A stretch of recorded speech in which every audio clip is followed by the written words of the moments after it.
Ok, buenas noches, sean bienvenidos a su tercera clase de la materia mecánica estática, hoy lunes 21 de abril. Entonces, vamos a visualizar el material que les preparé para la clase de hoy.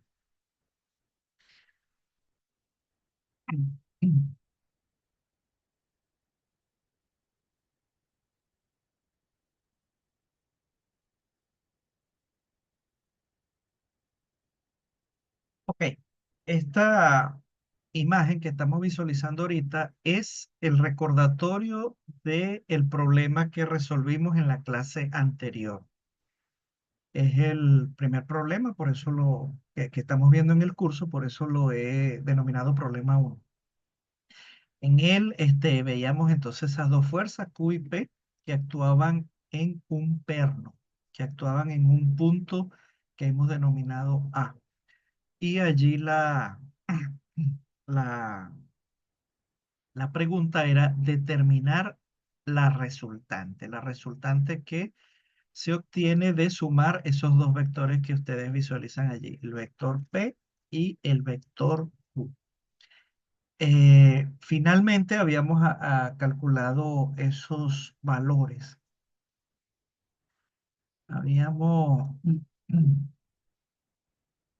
habíamos calculado que la resultante era este valor que estoy resaltando en este momento, el valor de R, 97,73 newton. Ese era el valor del vector. Recuerden que en esta asignatura nosotros vamos a manejar aproximadamente cuatro, cuatro variables, cuatro magnitudes que son tiempo, masa, posición y fuerza. De esas magnitudes, fuerza es una de las que son magnitudes vectoriales. ¿Ok? Lo aclaro porque eso puede ser pregunta tipo examen, ¿ok? Entonces, lo repito a lo largo de la clase para que ustedes lo vayan fijando y lo tengan presente. Entonces, en este caso, la magnitud que me mandaron a calcular fue una fuerza. Entonces, como es una fuerza, entonces debemos calcular todos los elementos que se requieren para que quede perfectamente definido ese vector, el vector fuerza, ¿verdad? Entonces, uno de esos elementos es la magnitud. Ya eso quedó definido cuando nosotros calculamos este valor que les estoy resaltando, que es el de 97,73 con newton.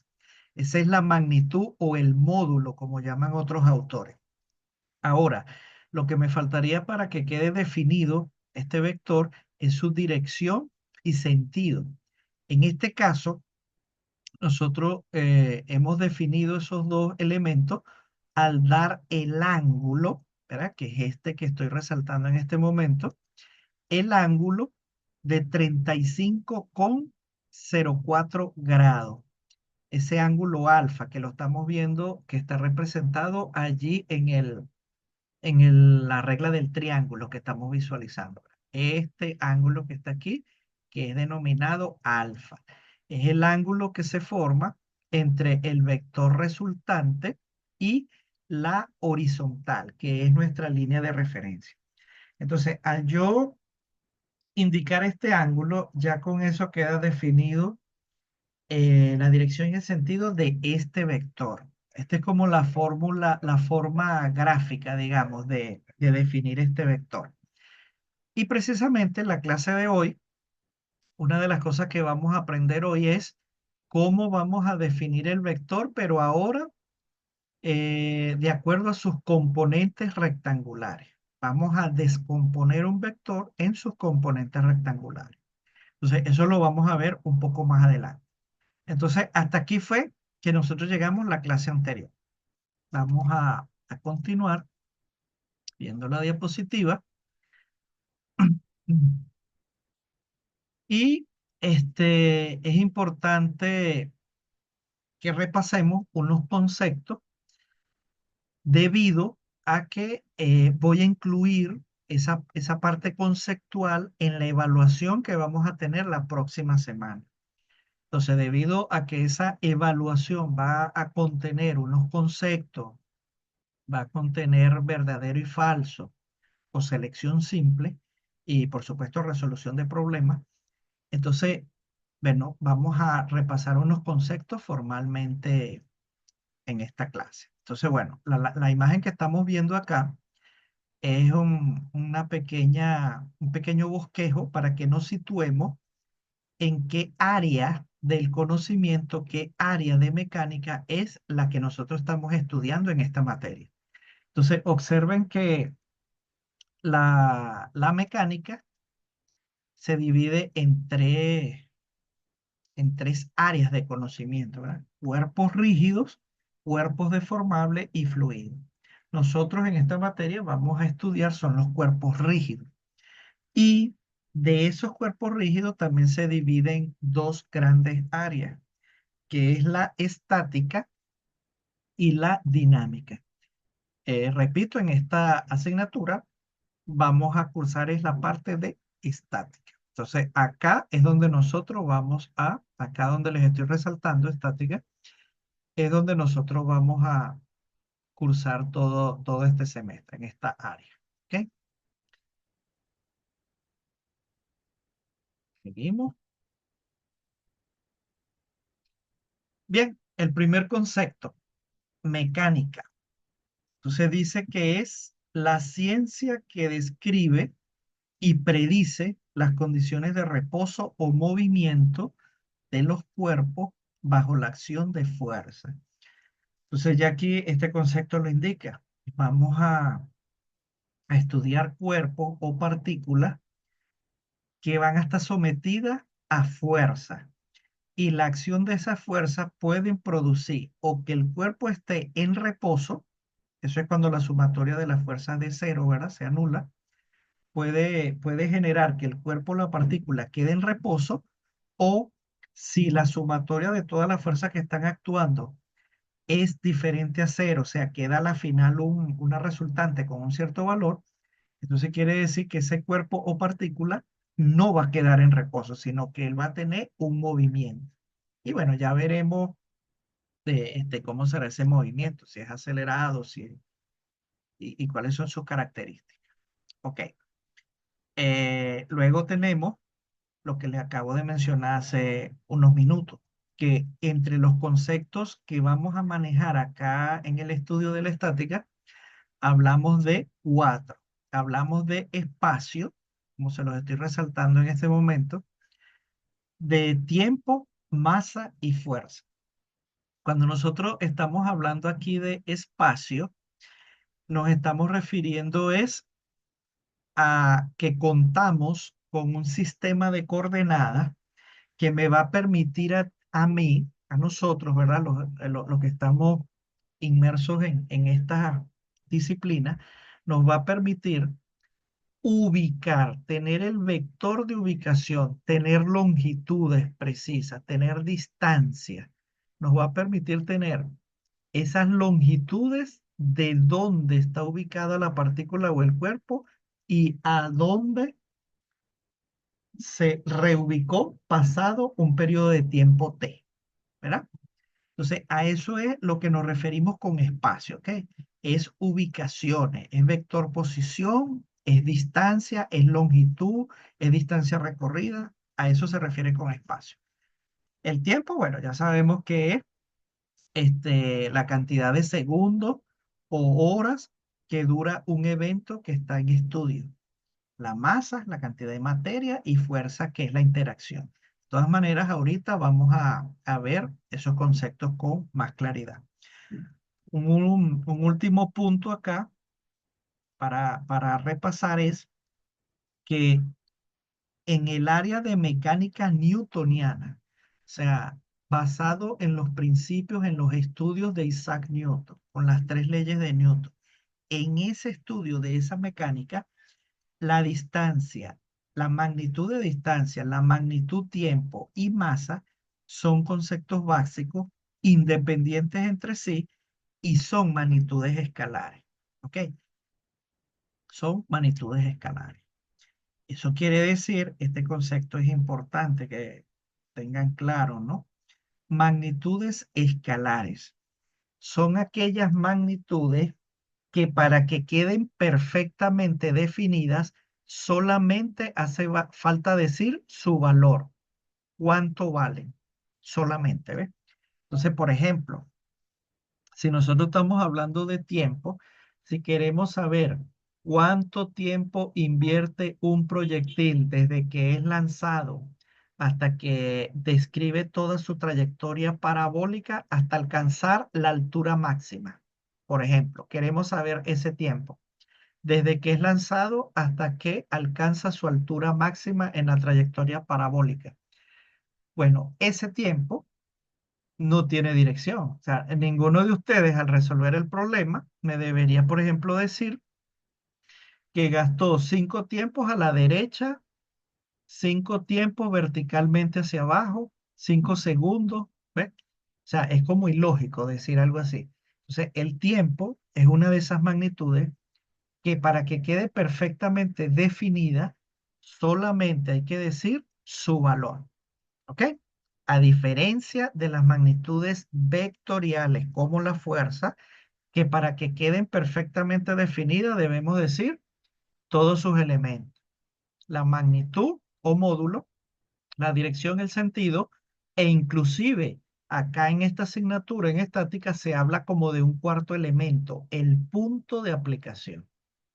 Bien, entonces continuemos. Recuerden que pueden indicarme si requieren que les repita algo, si voy muy rápido. Siéntanse en confianza de indicarme cualquier observación de ese tipo. Bien, ahora en pantalla tenemos una pequeña definición de cada una de esas magnitudes escalares que acabamos de revisar. El concepto de espacio se asocia con la noción de la posición de un punto P con respecto a un cierto punto de referencia u origen, lo que les acabo de indicar, ¿verdad? Tenemos un sistema de referencia, ese sistema de referencia debe tener un punto de origen, y bueno, podemos indicar la posición de la partícula del cuerpo rígido que estemos estudiando, podemos indicar su posición en cualquier momento respecto de ese sistema de referencia. Bien, seguimos al siguiente punto. Para definir un evento, también se debe dar el tiempo de ese evento. Como el ejemplo que les acabo de colocar, que estemos interesados en calcular el tiempo que invierte un proyectil en alcanzar su altura máxima, ¿verdad? Una vez que es disparado. Entonces, ese evento es precisamente la pregunta, ¿verdad? En ese problema. ¿Cuánto tiempo alcanza? Y el tercer punto que tenemos acá en esta lámina, el concepto de masa. Se asocia con la cantidad de materia que posee un cuerpo. Sin embargo, también tiene la función, ¿verdad?, de caracterizar y comparar los cuerpos con base en ciertos experimentos mecánicos fundamentales. Por ejemplo, si estuviéramos estudiando la atracción gravitatoria, la atracción que ejerce la Tierra sobre los cuerpos, pudiéramos afirmar la oración que tenemos acá. Dos cuerpos, estoy en este momento leyendo acá, ¿verdad? Donde les estoy resaltando. Dos cuerpos que tengan la misma masa serán atraídos por la Tierra de igual forma. ¿Eh? Entonces, a raíz de unos experimentos se concluye eso y entonces se puede plantear el enunciado haciendo alusión a la magnitud masa. Eso es lo que quiere decir esta explicación. Vamos. El concepto de fuerza, que es el que nos faltaría revisar, repasar, dice que es la interacción de un cuerpo sobre otro y puede ejercerse por contacto real o a distancia, como en el caso de las fuerzas gravitacionales o magnéticas. Bien, esto es importante, ¿verdad? Le coloqué dos dibujos allí para ejemplificar los dos tipos. Fíjense, en este primer dibujo, ¿verdad? Este que les estoy resaltando, tenemos un cubo, un cuerpo rígido con forma de cubo, que se está deslizando por un plano inclinado. Pero ese cuerpo, al estar allí deslizándose o inclusive estando estático, él está siendo sometido por lo menos en tres fuerzas. Por lo menos tres fuerzas están actuando sobre él. Vamos a revisar. La fuerza P, ¿verdad? Que la estoy resaltando en este momento. Esa fuerza P es el peso. Es decir, es la fuerza gravitatoria de la Tierra. Ese es un ejemplo de una fuerza, ¿verdad? Que actúa a distancia. Ese es un ejemplo. Está el cubo, está sobre un plano inclinado y sin embargo la Tierra ejerce una atracción sobre él. Ese sería el vector P, que lógicamente siempre ese vector va a ser vertical, de dirección vertical y con sentido hacia abajo, pues hacia el centro de la Tierra.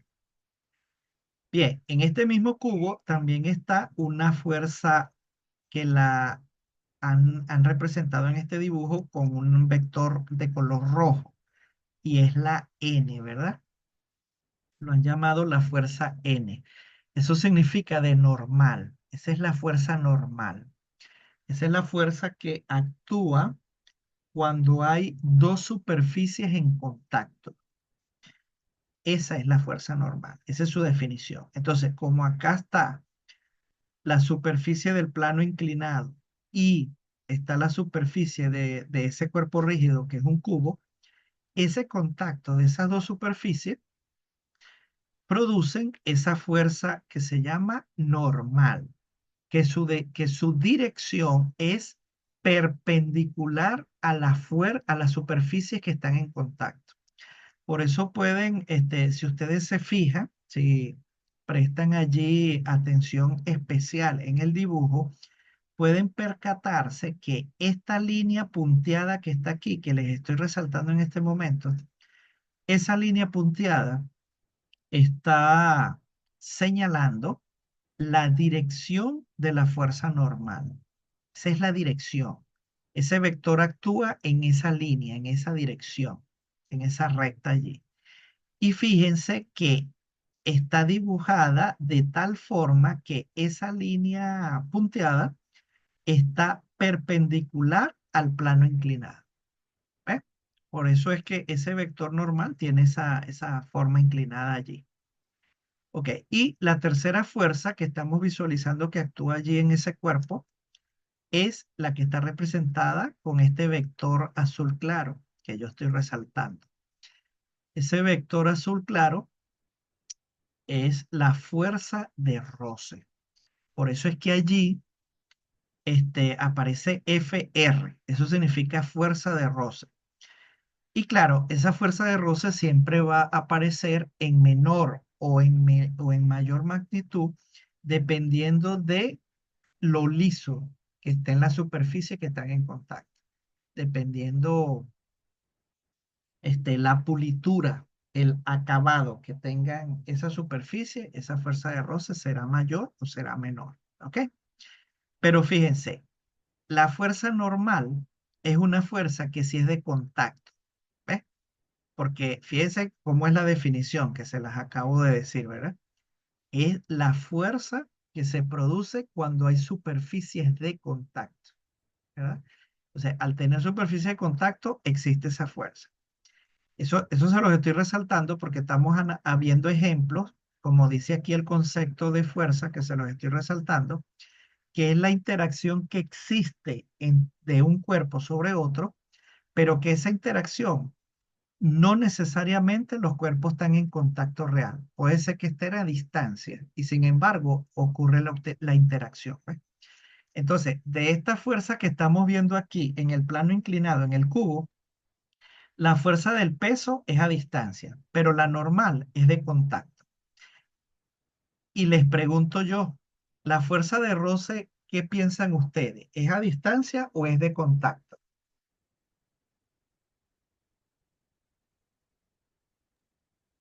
De contacto, profesor, porque la mía para lo dice, no, de roce. Sí, pienso Co- lo mismo. Correcto, excelente. Porque el roce existe cuando las superficies están en contacto. Si no están en contacto, no existe roce. ¿Ok? Entonces sí, está muy bien. Entonces la fuerza de roce pasaría a ser una fuerza de contacto real también. Y bueno, el dibujo que está al lado, ¿verdad? Que les estoy resaltando, es la típica herradura que ejemplifica un imán, que cada extremo de la herradura es uno de los polos magnéticos y que ese imán ejerce también una interacción sobre ciertos cuerpos que son metálicos. Y esa interacción es que los atrae o los repele. ¿Ok? Entonces, ese es un ejemplo de otro tipo de fuerzas que actúan a distancia, ¿verdad? Las electromagnéticas o magnéticas, como dice acá en el concepto. ¿Ok? Bien, entonces eso era lo que quería resaltarle por allí de este concepto de fuerza. Continuemos. Ok, otro aspecto que habíamos ya mencionado es que en el caso de la fuerza es una magnitud que es, voy leyendo por acá, ¿no? Por donde estoy resaltando. En el caso de la fuerza es dependiente de los otros tres conceptos. O sea que la fuerza, la resultante que puede en un momento dado actuar en una partícula o cuerpo rígido, sí va a depender de la masa, del tiempo, ¿verdad? De los otros conceptos que acabamos de ver. Y la magnitud, como se lo he repetido ya en varias ocasiones, es vectorial. Les volví a colocar acá. Es decir, se representa por un vector y debe estar definido su punto de aplicación, la magnitud o módulo, dirección y el sentido. ¿Ok? Entonces, bueno, les coloqué por acá el ejemplo del vector P, acá en el primer gráfico que les estoy resaltando. El vector P tiene una magnitud, ¿verdad? En esta escala, en este sistema de coordenadas, en este sistema de referencia, tiene un valor y su dirección y sentido quedan definidos cuando yo indico el ángulo que es de 20 grados.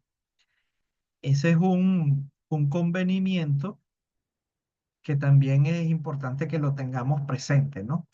De que hasta los momentos, hasta que no se indique lo contrario, en todos los problemas que vamos a ver, siempre los ángulos los vamos a medir desde esta horizontal, desde el semieje positivo X. ¿Ok? Lo estoy resaltando acá en el dibujo. Hasta que no se diga lo contrario, será desde allí donde se van a empezar a medir los ángulos.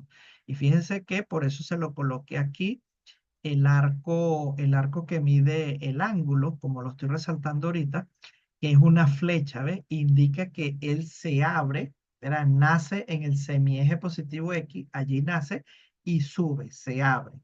Así es que él va aumentando. Ahí es que lo vamos midiendo.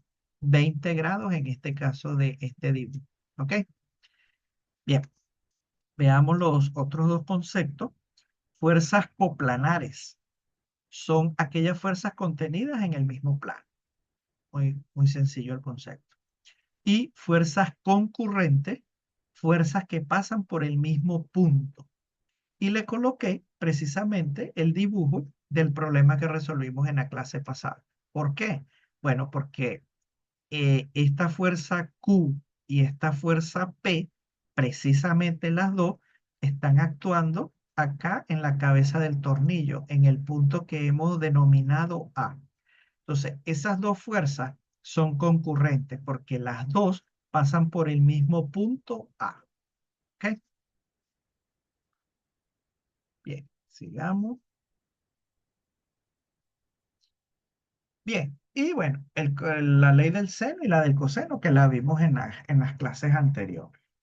Ok, aquí lo único que resaltaría es este, era que nunca, en el caso de la ley del coseno, nunca olviden que este ángulo alfa, que hemos denominado aquí alfa en esta fórmula, este ángulo alfa siempre tiene que ser el ángulo que forman estos dos lados que yo estoy mencionando aquí, el A y el C. ¿Ok? Eso es lo que siempre hay que estar pendiente. Entonces, vamos a relacionarlo con el triángulo que está al lado para que vean. ¿Ves? Aquí está el ángulo alfa, ¿verdad? Él está aquí, en este vértice, en el vértice B.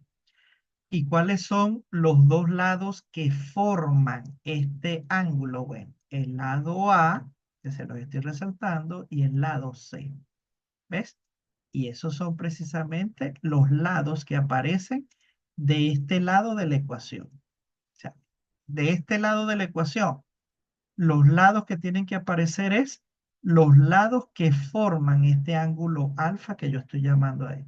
Ese sería el detalle que me pareció importante resaltarles. ¿Ve?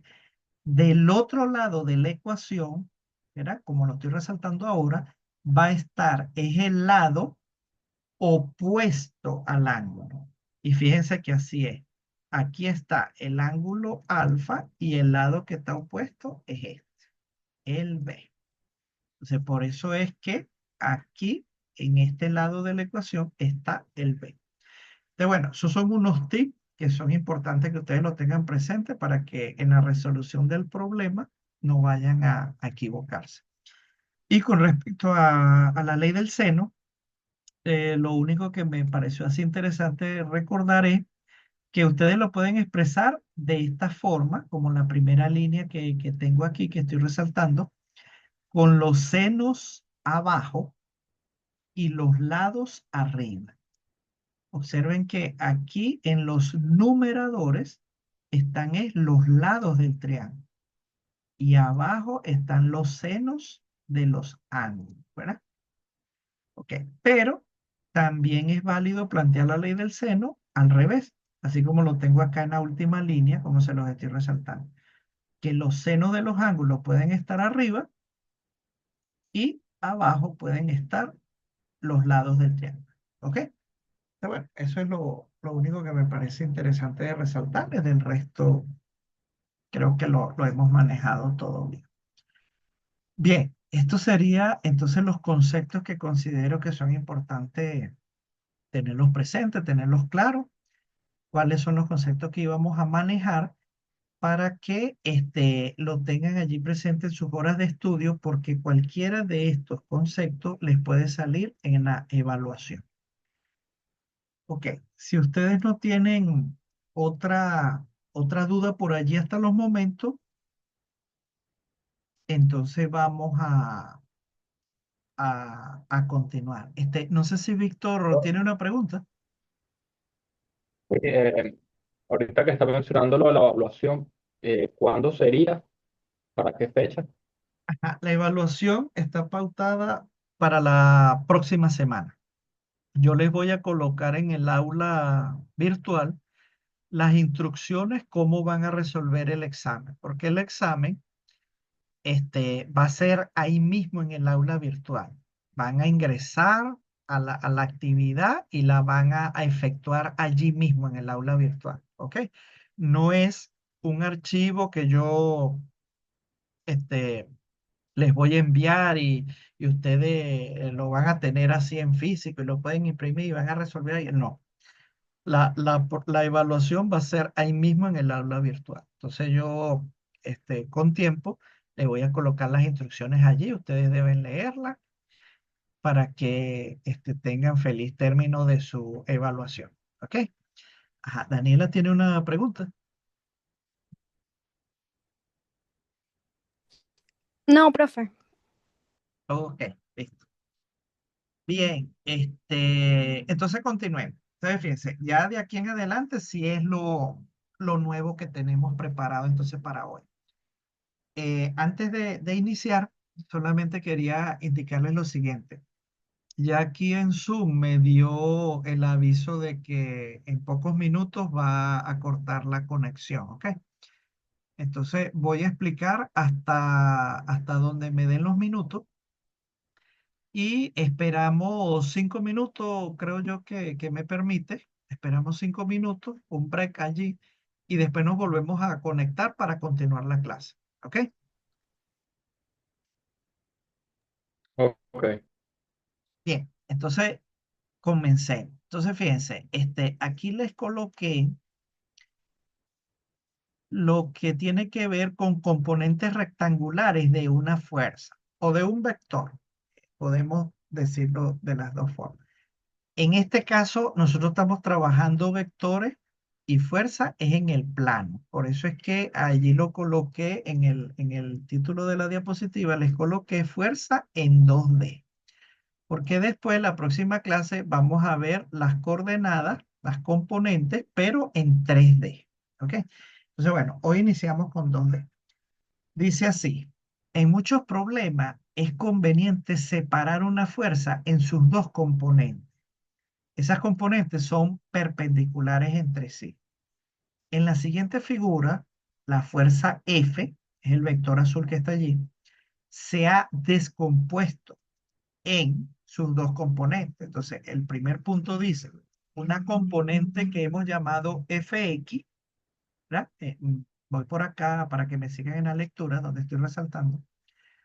Un componente Fx a lo largo del eje X y al cual vamos a llamar componente rectangular X, horizontal.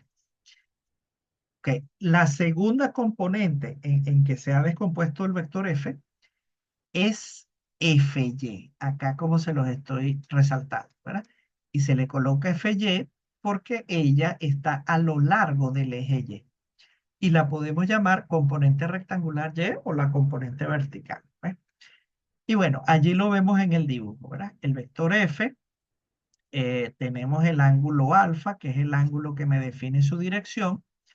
Y fíjense que ese vector F, cuando lo descomponemos en sus dos componentes, es como decir una proyección, ¿verdad? Agarro el vector F y lo proyecto sobre el eje X. Y su proyección me generó este vector rojo que está aquí, que lo hemos llamado Fx.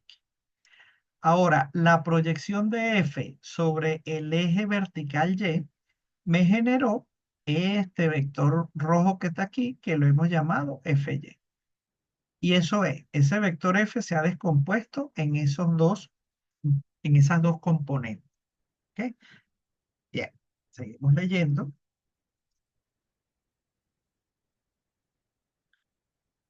Si el ángulo alfa está entre el vector fuerza F y el eje X, y aquí se los volví a resaltar para que lo tengan presente. Ese ángulo alfa es medido en sentido contrario al movimiento de las manecillas del reloj y desde el semieje X positivo.